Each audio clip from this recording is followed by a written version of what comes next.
This is what most people believe, or at least want to believe, that the B2B sales cycle looks like, okay? They think it goes from first touch point to that person's going to become a paying client.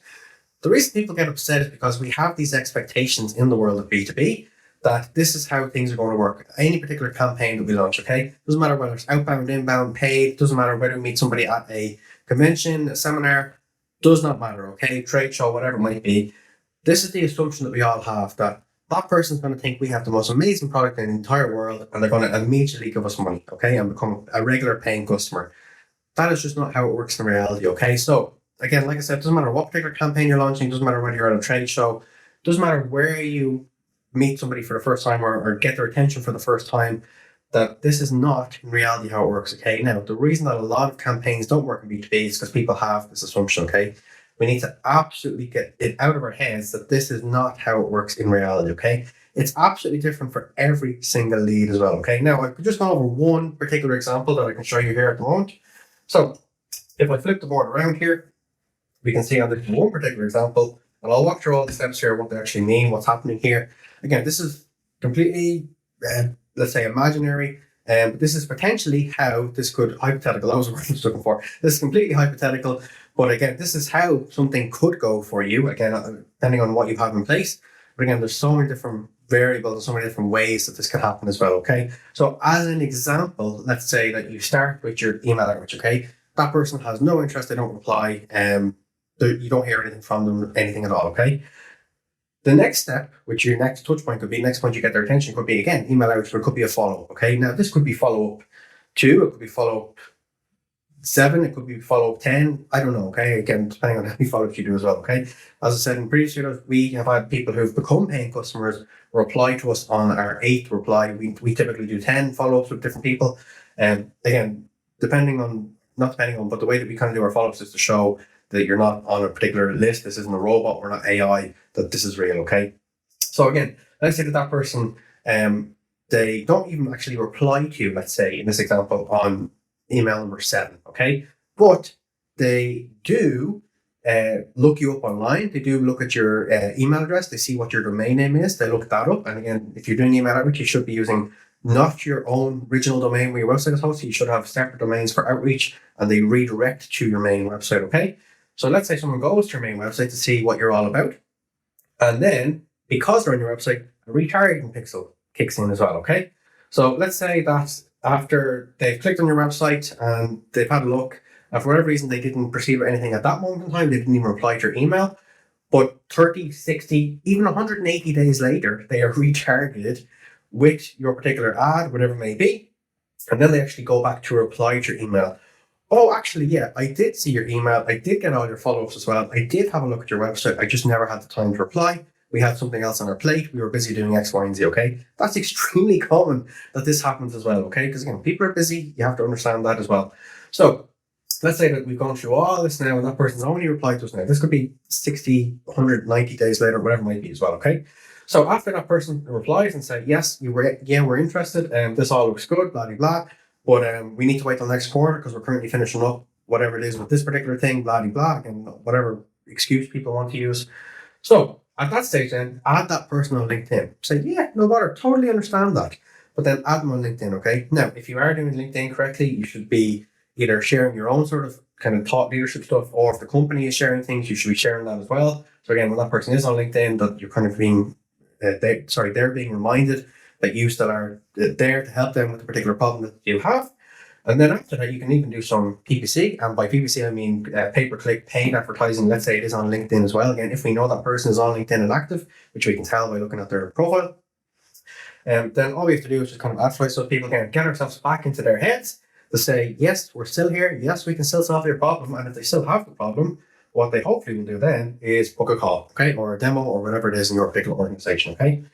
After a call, and it is not usually the typical kind of thing that in the B2B world that after one particular call that deal closes or closes on the call. So again, that's very dependent on your closers and how good they are with handling objections and what things you have in place to get those objections across, or if you say before a call that all decision makers need to be there or whatever it is, okay? There's so many different variables that can go into this as well, okay?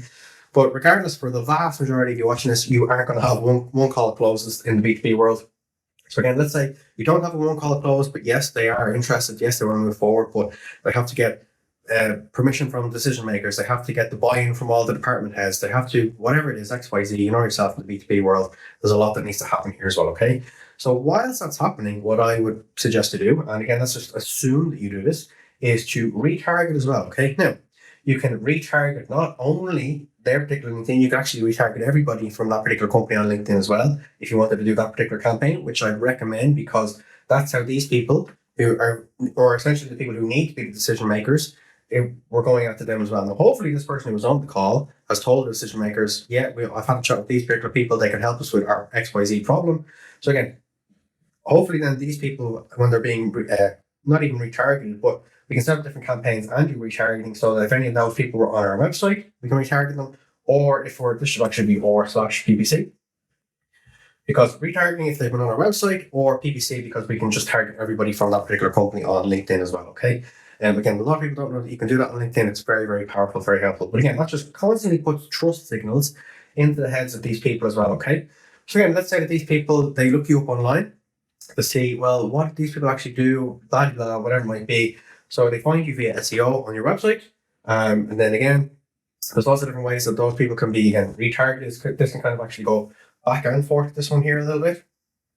So then let's say that, again, we are at the next stage where it's 30 days later, or the next quarter, or coming up the next quarter, when this person said they'd be ready to make a decision with every other decision maker and department head in the company.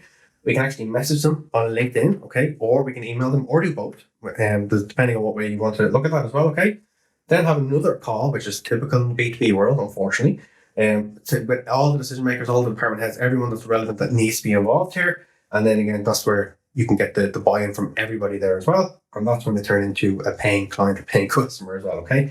So that was, in my opinion, a more so simple version of when somebody's walking through and essentially becoming a B2B customer, B2B paying client as well, okay? It's not a case that we go from first touch point to that person being a paying client, as much as we all want that, and in a perfect world that would be the case. This is more so typical. There's so many touch points that go on. And again, even some of these go backwards and then some will go forward again. There's so many different variables, there's so many different ways that you can do this, okay? There's so many other different avenues that could have been there. There's so many different other ways of that you could have got that person's attention. There's loads that can go on here as well, okay? So the reason I want to make this video is just to show that we have to take this assumption out of our heads that we can launch something and it gives us instant results overnight, okay? Look, if you want to believe that, that's fair enough. And if I'm not going to be able to crack through to your head to try and change that, that's fair enough as well. But in my opinion, you're living in a fairy world there, fairyland world, fairy tale world, that's the word. Because again, if we're just realistic about this, we have a much better chance of how we can actually get the results as well, okay? Because again, if we know this going into it, that this is typically what's going to take, we can put all of these things in place so that we can keep doing this again and again and again and again, okay? Because obviously that's the goal, is to get more leads that are up here. Again, it doesn't matter where they particularly came into the funnel from, but again, so we can keep using all this to stay top of mind with those people, to keep giving trust signals, to keep providing value to them, so that over time they do become a paying client to us as well. Okay, now again, that could be a high ticket item, one off, it could be a high ticket plus recurring revenue, it could be just recurring revenue, again, whatever way your particular company works as well. Okay, but that is how this essentially is going to work. So again, let's get it out of our heads that we go from first touch point to somebody's going to assume that this is amazing. In the B2B world, so many people are going to have to be involved in this particular scenario here, unless you're particularly dealing with decision makers. But again, even when you're dealing with decision makers, they kind of want their team to be involved, and they want their kind of expertise and opinions and whatever it might be as well. Okay, so look, if you do want a hand putting all of this together so that you can essentially automate all this sort of stuff, you can check out the first link that's in the description. We help companies with all this sort of stuff. We walk them through step by step how they can do it, not in a kind of a boilerplate template, but essentially we show you everything for your own business of what you can actually do, okay? Because every single B2B business is unique. It doesn't matter if you're selling the exact same thing as competitors next door, you're going to have a different way to go about everything. So this is not just a template kind of thing as well, okay? So as I said, if you want to check that out, it's the first link in the description. But again, this is how realistically, and realistically watching this video, that this is how it works, and you wish it didn't, but if we can get ourselves into the mindset of this is real life, this is how things actually are, we have a much better chance of getting here, because our expectations are going to be met then, okay? If we have the expectations where, let's just talk around to the other side here. If these are our expectations, we're just going to be upset. People are only ever upset when expectations are not met, okay? That's how all of reality works for expectations. If these are expectations, you don't hit them, you're going to be upset. Being upset causes you to try and move on to something else. If you saw one of our previous videos about the lead gen roller coaster, you'll just constantly be on that roller coaster. Whereas if you have the expectation going into this, that it's going to take time, it's going to be multiple touch points, then you're more likely to get here and you'll be able to do this again and again and again and again. And this will become regular, okay? Because yes, if you're only starting, which I highly doubt you are, but if you're only starting, it's going to take a bit more time to get the first person here. But once the first person is here, the next person is already halfway through here. Once they're coming down here, the next person's already up here. Once they're here, the next person's already here. So the more that you do this over time, the more this flow constantly has people becoming more new paying clients. So hopefully you got some value from that, and I'll see you in the next video.